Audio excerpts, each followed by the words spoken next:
Net zero will cost British households up to £30,000 each and save just £36.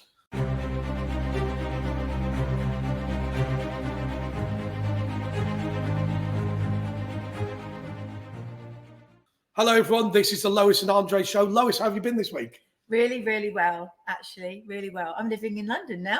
Are you? Why? I want to be up here. No, you don't.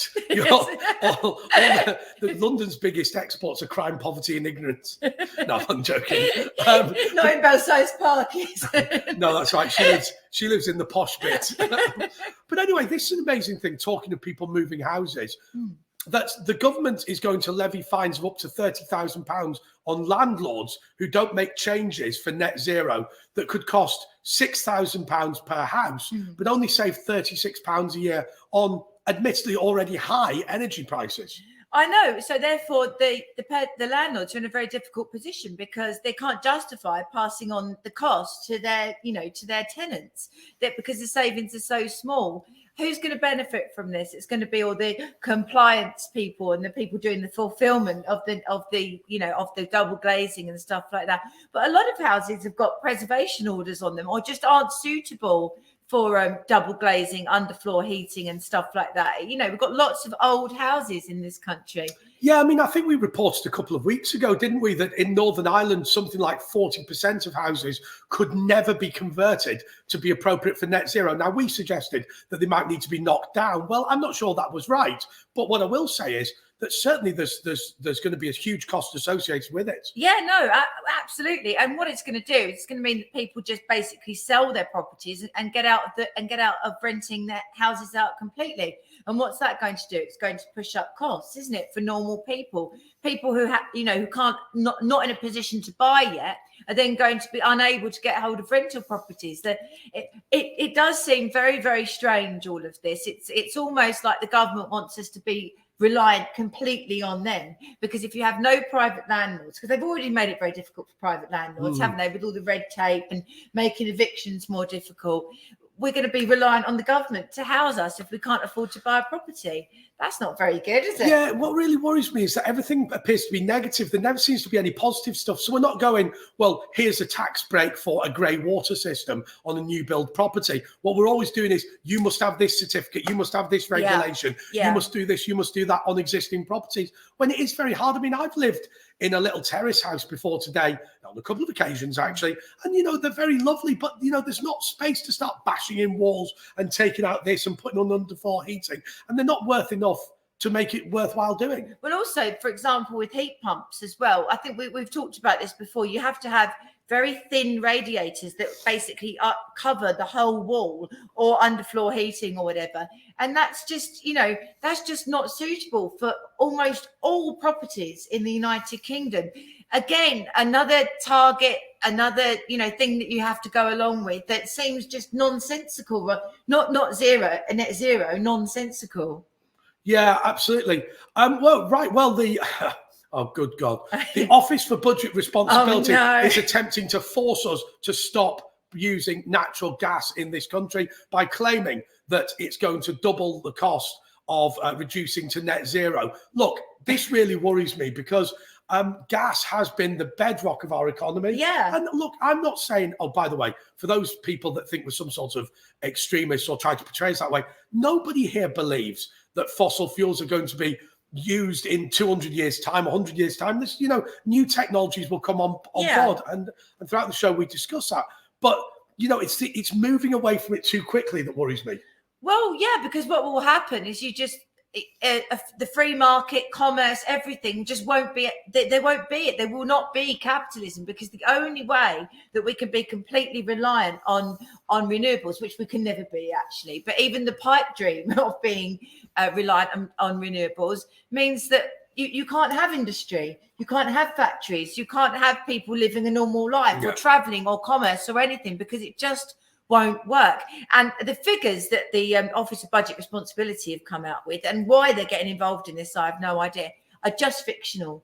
It's well known that without all the subsidies and everything, that actually wind farm energy is 9 times more expensive than fracked gas, for example. And because of the contract for difference contracts that they've got that they don't stick to, these companies that do the wind farms, the figures that they're using in the first place are completely wrong, because they're supposed to sell at a certain figure, but they never stick to it.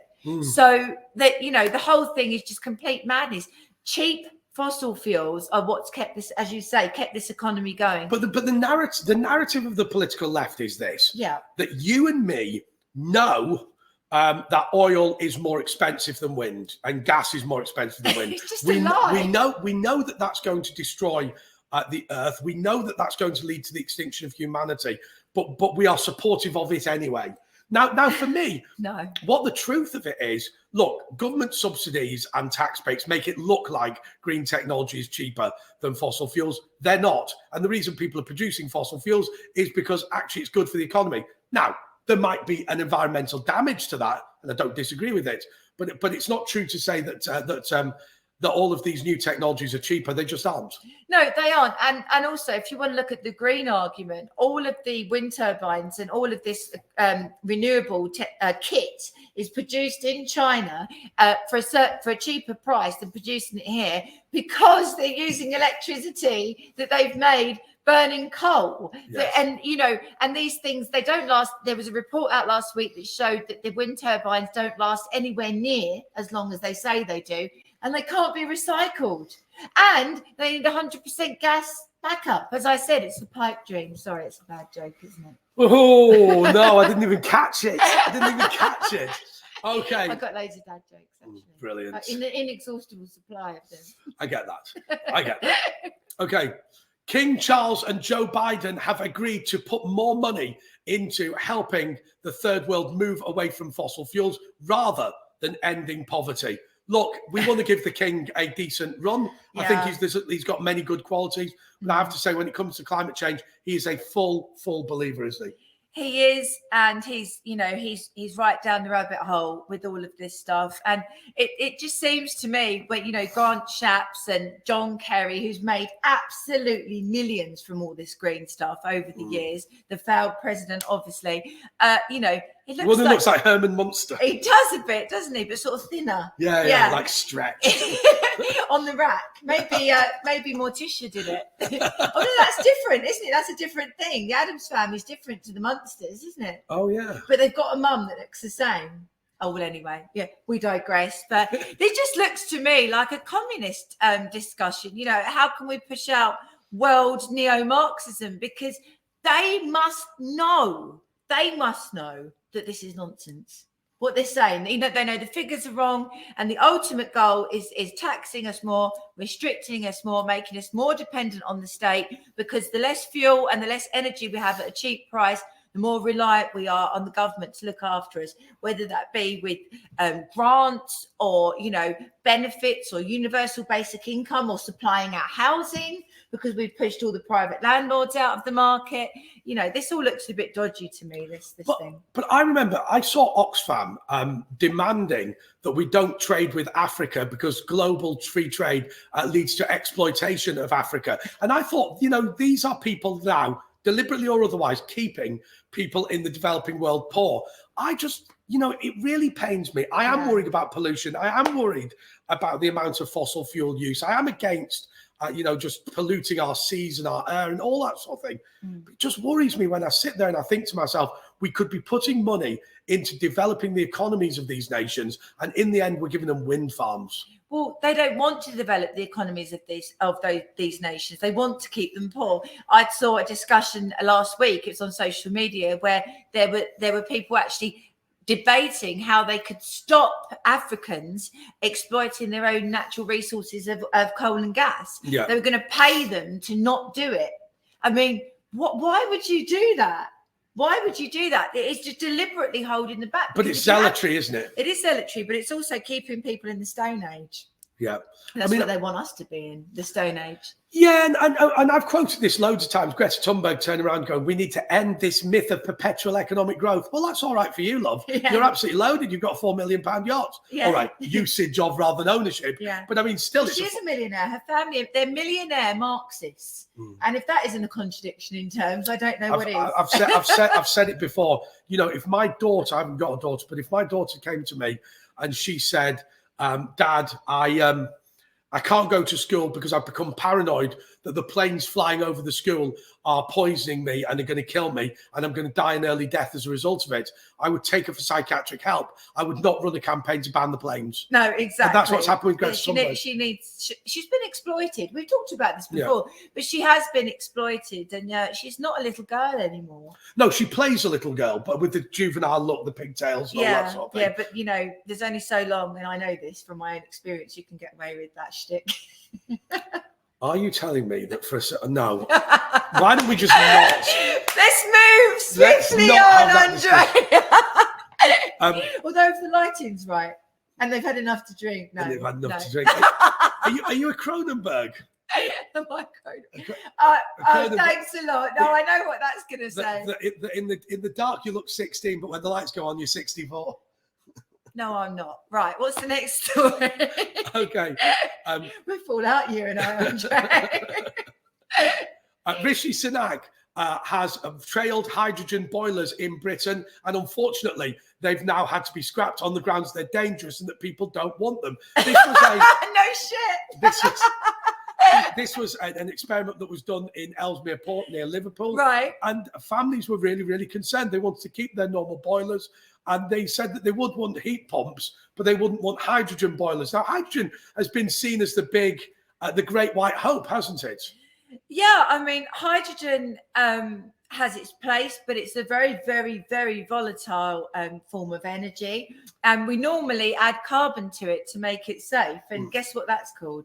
Gas. Hydrogen energy, when it heats up or whatever it happens to, its exhaust is water, isn't it? Steam. It is, but as I say, it has to be mixed with something to make it safe, to make it stable.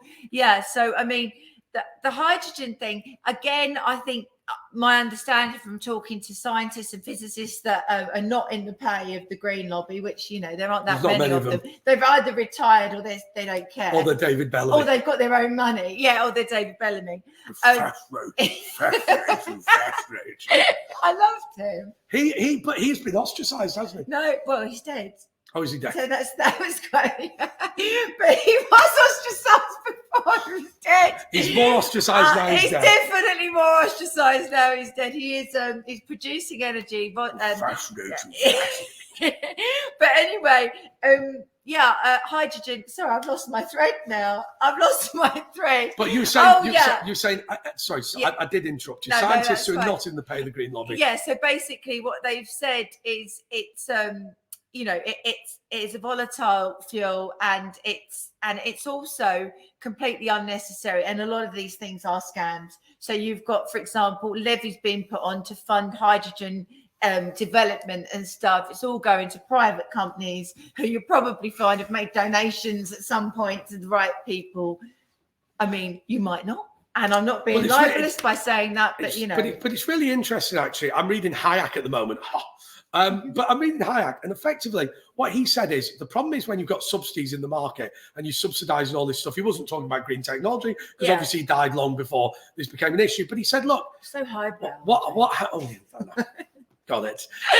But what he said was not only do subsidies distort the market, but they reward failure and punish success. So if you look at someone like Dale Vince, Dale Vince is a failure businessman. Serial bankrupt. Yeah. The reason why he's worth £100 million, he's very good at getting state subsidies. Yeah. And of course, what happens is good business people in the energy market get pushed out and failure people get promoted by subsidies. And so what Hayek said is the subsidies are not just dangerous in terms of promoting a particular product, but in the totality of the market, they're a bad thing to do. I think Dale Vince is a good example.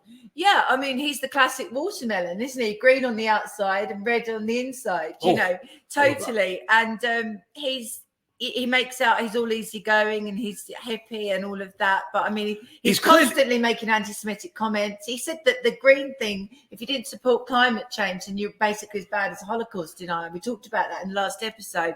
He's not a nice guy. No, he's clearly not a nice bloke by any stretch of imagination. No. But look, in terms of hydrogen, there is one other thing about hydrogen. So hydrogen's quite expensive to make. It's about, I think it was £1 for a kilogram of it or whatever. Sorry, £3 for a kilogram. But here's something that might interest you. Okay. A limitless supply of white hydrogen is under our feet and could shatter all of our assumptions about the way we're going to have the future of our energy. So reports the Daily Telegraph. Now, just to explain, hydrogen can be made, that's called green hydrogen, and you can also mine it, which is called white hydrogen. Right, okay. Now, here's my concern with this. We saw with shale gas, we could have moved from coal to shale gas and reduced our CO2 emissions massively, but we chose not to do it because the minute any new fossil fuel technology or any new mining technology comes on board, the green lobby are all over it. I bet you that even the people who are pro-hydrogen will be against natural hydrogen and will only be in favour of the produced stuff. They will, and the same way that a lot of the green lobby are anti-nuclear. If you actually really cared about CO2 emissions, you would be very pro-nuclear, very pro, but they're not. Well, some of them are, but most of them aren't. Yeah, and it's the same with this. You know, this is... I imagine they'll come up with all sorts of facts and figures about why it's dangerous to get it out of the ground, because my opinion and my belief, and a lot of people's beliefs, is that this is nothing to do with the planet and everything to do with the restriction of capitalism in its purest form. So, yeah, I think you're right. They'll come up with a reason why this is... They'll say that it causes earthquakes or some nonsense like they did with fracking. Yeah, I mean, I got very frustrated by that because I grew up on the Lancashire coalfield, and you have to understand that the Richter scale is a base 10 logarithm. What is that? So it sounds very highbrow. What it means is that 1 on the Richter scale and 1.1 is doubling. So it's like, so effectively 1 is 1, 1.1 is 2, 1.2 is 3, and so on and so forth, until obviously what the result of that is 2 on the Richter scale is 10 times what 1 on the Richter scale is. Now, with that in mind, when you have something that's 1.1 on the Richter scale, right, you know, to call it an earthquake is really pretty unfair. Yeah. Certainly, I would sleep through anything less than a level, probably about 2.5, something like that. Yeah. I'm regularly used to. So when you're saying, oh, that was 2 on the Richter scale and 4 on the Richter scale was, well, 4 on the Richter scale is 20 times what 2 is in terms of strength. Yeah. So you know, you think to yourself, well, it sounds quite bad, but I mean, look.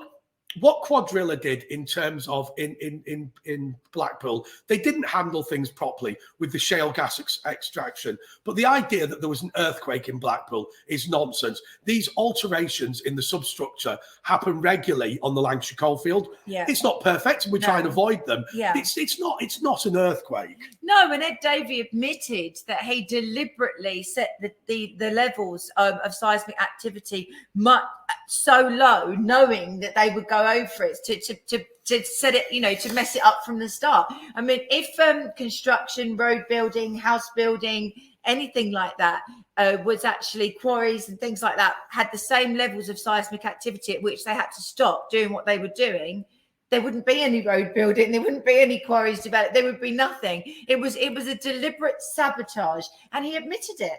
But there's loads of stuff like that. I mean, I look at the new technology that you've got on the underground now, on like the Elizabeth line, where you can't stand on the platform has a sort of series of glass doors, so you can't sort of jump in front of the train on the underground bits of it.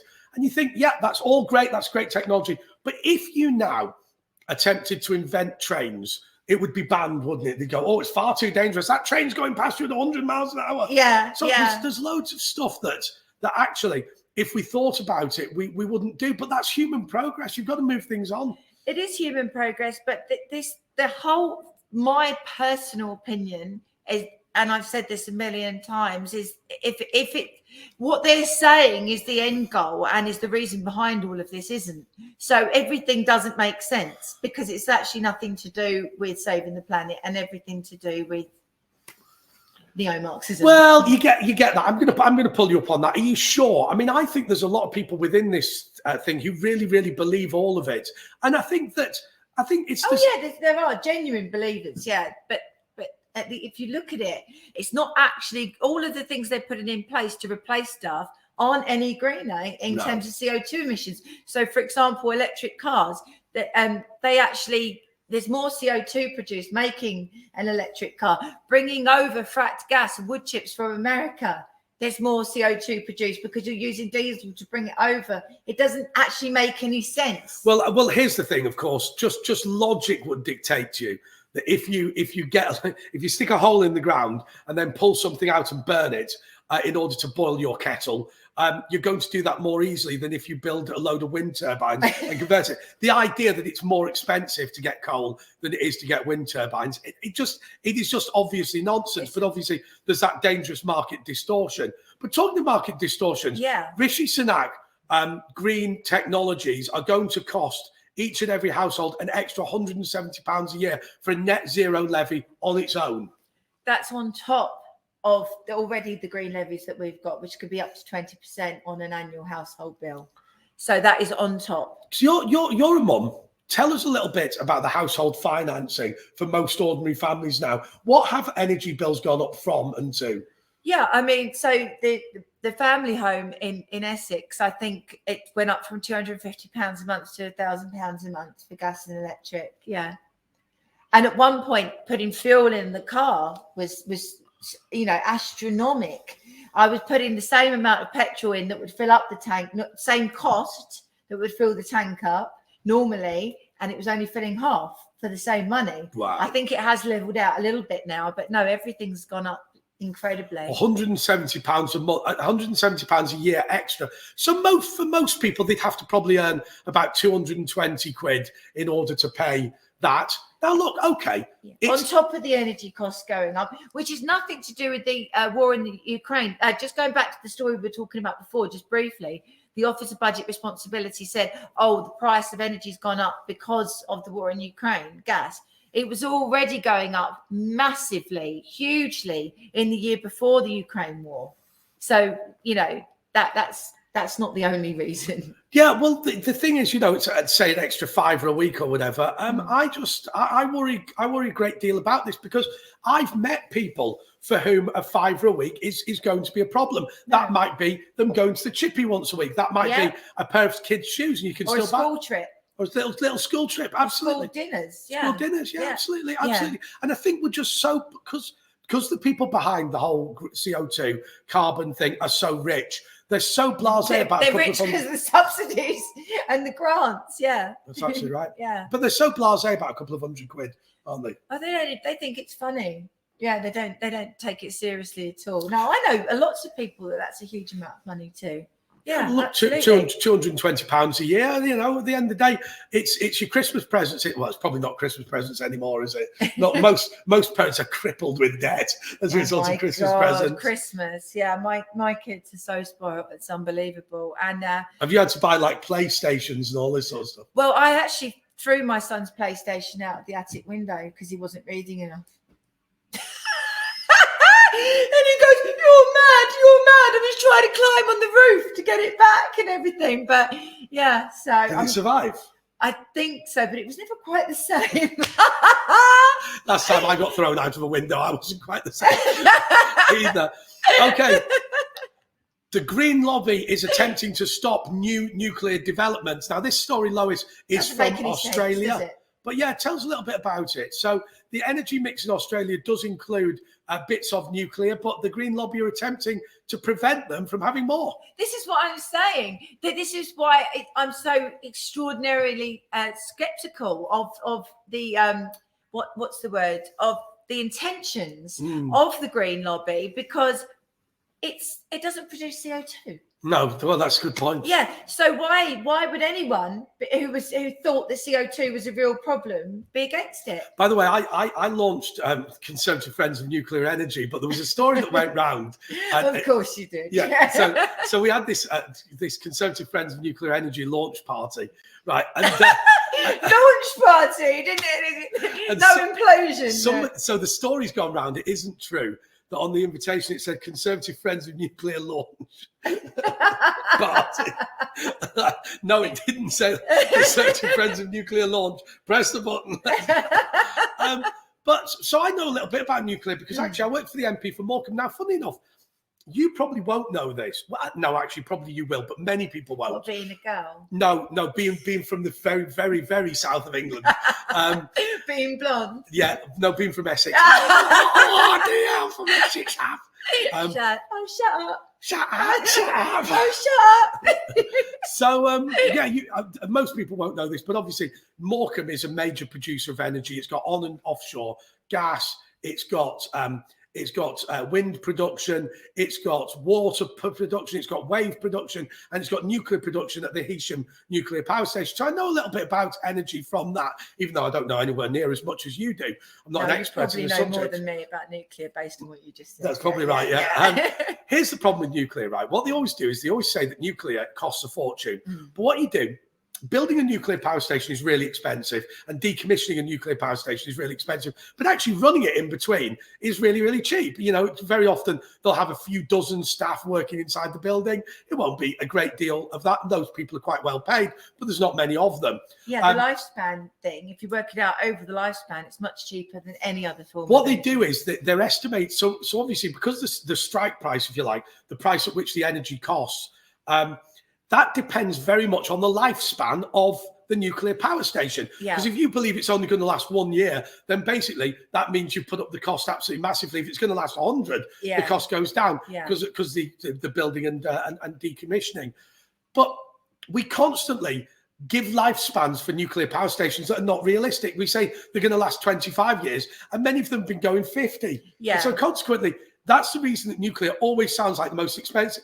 It is not the most expensive. No, it's actually the cheapest. Yeah.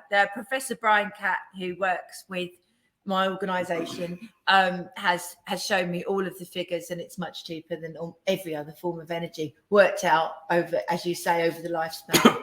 Yeah. So why would greenies be against that? Why? Well, why would it? Why would they? Let me ask you. Well, because they don't care. Because it's not. Because it's not fashionable. It's not about, well, my belief, as I've said, this isn't to do with everyone having cheap and abundant energy that doesn't produce CO2. It's about just a restriction on people and control using energy and using food production as well. You know, because obviously fertilizers and all of that are completely dependent on fossil fuels. You know, using that to restrict and control the people. So that's what I think. Yeah. So when I read a story like that you know, that makes sense to me. But again, it's only my opinion. Yeah, no, I understand that. Okay, so look, a new report has said 122 million people have been pushed into poverty by COVID lockdowns and indeed by net zero targets and the whole climate change agenda. I just say that this is absolutely despicable. Yeah, I do as well. Yeah, it's disgusting. Absolutely. I mean, in 2008, they reckon that an extra 2 million people died. So every year, 1 million people die from poverty and hunger. That's what normally happens. Terrible figure, by the way. But because of the 2008 financial crisis, it went up to 2 million. What must it now be with all of these lockdowns, with all of this end of free trade? You know, what was it? The worst month ever in 2008. The British economy declined by something like 2%. In 1 month, we declined by like 30%. Well, yeah, I mean, and when you hear the government saying, oh, we've got our CO2 emissions right down over the last however many years, if you actually looked at a graph and tracked the decline of our economic output over the same period, it would be directly proportional to that. It's the less CO2, the less industry, the less production, the less money in people's pockets. You know, the big problem we've got, Lois, is the people that are obsessed with this don't care about poverty. No, they don't. They don't care. And fuel poverty obviously kills people if you can't afford to heat your home. Many more people die of the cold every year than they do from the heat. But you only ever hear the figures of, you know, when we've got a hot month or whatever, known as the summer. Yeah. Yeah. Well, it used to be. No, it's not the same. No, I love when you see those graphs. We can't use any of them for copyright purposes, but where you see, like, you know, in the 1980s when they had pictures of Britain with like all the heats on, and now the way it's so red and purple. And all this. Yeah, and they've got like lower temperatures on the map, but they're all red. And then, yeah, as you say, in the 80s or 90s, they were sort of like orangey colour. But now it's like Armageddon. Everything's like a Hollywood end of the world film, isn't it? If you watch the BBC weather, you feel like throwing yourself off a building. If you watch the BBC, you feel like throwing yourself off a building. I accidentally had it on in the kitchen the other day. I normally have classic FM because I'm so, highbrow and everything. But I used to have Radio 4 on all the time because my granddad loved Radio 4, but this was a long time ago before it got, it's always been woke, but it's gone madly woke since COVID, hasn't it? And it came on the radio in the kitchen. Oh, it was awful. It was all about, there was jokes being made on the comedy show about they were joking about the kids that got behind academically or had speech and communication problems because of COVID and lockdown. They were making jokes about it. What makes me laugh is you see these stand-up comedians now on the BBC and they just go, Brexiteers are all racist. It's not funny, is it? At least the left-wing comedians like Ben Elton and that were hysterically funny in the 80s. Now it's just... it's just, ugh. Yeah. It's just, Can you imagine a Blackadder now? Or Del Boy? It would be Bame Adder. Bame Adder. That's very good. Yeah. No, actually, it wouldn't be because an adder itself would be discriminating against an animal. It would be Bame self-defined animal. Yeah, self-defined animal. Yeah, it would be crap, basically. It would be absolutely crap. Well, funnily enough, I mean, I've seen so many comedy shows, and I just think there's no way you'd get away with that now, which is sad, really.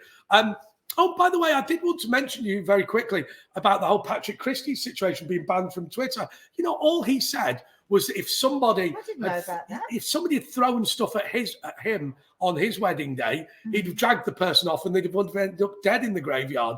And I thought, well, that's obviously a flippant comment, but actually, it's banned from Twitter. I didn't know about a big team of people had to go with him. It's amazing, really. But anyway, look. We've talked a lot about English heritage, Natural England, and all of these bodies.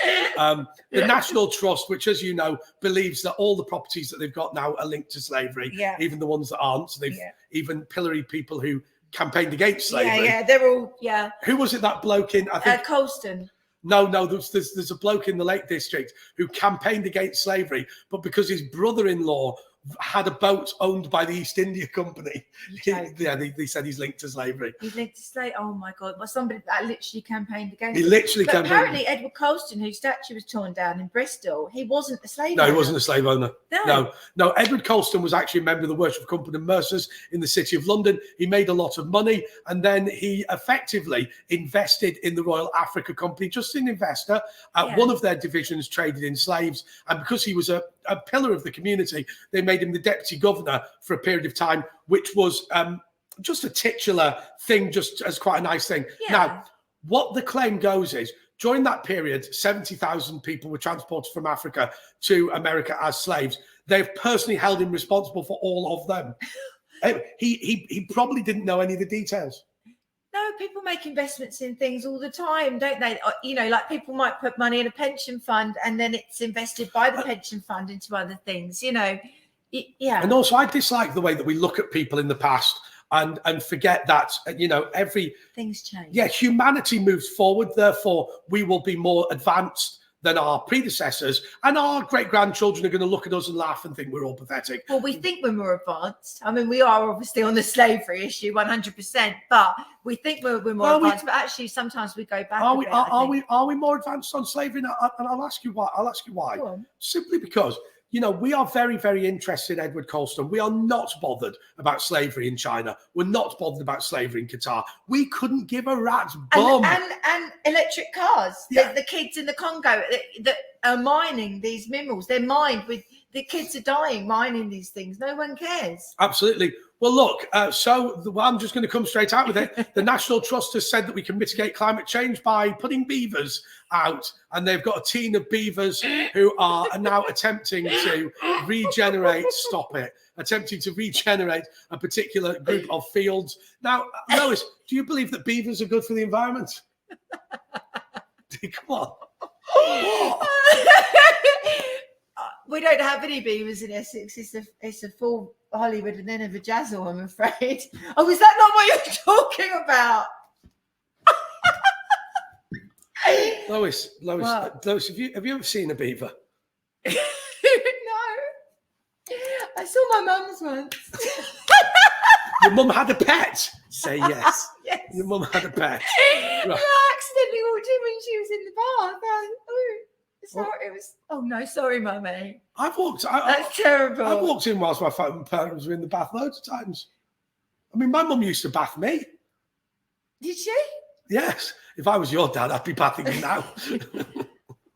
Bloody hell, Andre, that's weird on so many levels. I don't even know where to start. But actually, do you know? Funnily enough, I will say one thing finally before we end the show. That's very weird. Look, we tried to go somewhere with the beaver No, story. Should we actually talk about the beavers? All right, okay. The furry ones that ran along. We'll have another go at this. Let's have another go. Okay. Right. The National Trust has said that beavers are the spot. Right, no. The National Trust has said that. Stop it. Right. The National Trust has said that beavers are the solution to climate change. Oh, let's just move on. No, I can't do it. I just can't do it. It's a 70s thing, beavers, anyway. Right. But they're talking about the small animals. So am I. Okay, there is one thing I did want to talk to you about very, very, very finally. Seriously. And actually, it is really serious. Okay. There's been calls for a large increase in the amount of mining of cobalt to help Britain move to net zero. Now, I say that we are actually now calling for an increase in slavery in order to help reduce our CO2. Is that an unfair comment? No, it is an unfair comment because the only way that it's mined at the moment is in that way. There's no safety regulations, there's no age restrictions, there's no anything at all. So, no, that is not an unfair. Tell us a little bit about cobalt production. Okay, right. So basically, so first of all, I need that for my battery for my electric car, do I? Yeah, and there's a small amount in our phones, but that you need a huge amount of it for for an electric car. Yeah, because powering a car is different to powering an app. Yeah, absolutely. Yeah. Although maybe not that different with electric car, little noddy cars, milk floats. Basically, they say that certain cars for men are penis extensions. It's like a penis reduction, isn't it? An electric car. Are you saying that men who drive electric cars have big penises? No, they probably don't have one at all. Or it's like deformed. So seriously, so it all those minerals are mined by hand by children and adults in the Congo, and a lot of these sites are owned by China and kids that they're toddlers, some of them. Artisanal miners, which I mean sounds amazing, but actually is just penniless families who have to walk all over the mine at night and early in the morning to take cobalt out. Not all of them are slaves, but there's certainly subsistence. I'm not being funny. If you're 5 and you're told you've got to go to work, you can't give consent. That's a reasonable point. Yeah, so, but they are slaves. The kids are, at least. And the other people are working on very low wages. So it's disgusting. Well, there's a new dash for Africa by the Chinese. At the same time as we're going on about how our colonial past was dreadful, we are allowing Africa to be recolonized. Well, what they're doing, I'm not defending colonization, although there a lot of people from India and other countries say that actually say good things about it, but we did leave railways, we did leave infrastructure and government structures and things like that. What the Chinese are doing in Africa is just purely exploitative. They're not leaving any infrastructure, they're not well, they're forcing you to pay for the infrastructure and giving you loans to pay for it, which they then own. Look, okay, this was the Lois and Andre climate change show. You can get in touch with the show, by the way. We're seeing people starting to make comments. This is a small show, but obviously we're intending to grow it. All the details, by the way, about Car 26, our wonderful sponsors, is below. So until next time, arrivederci and goodbye. Mwah.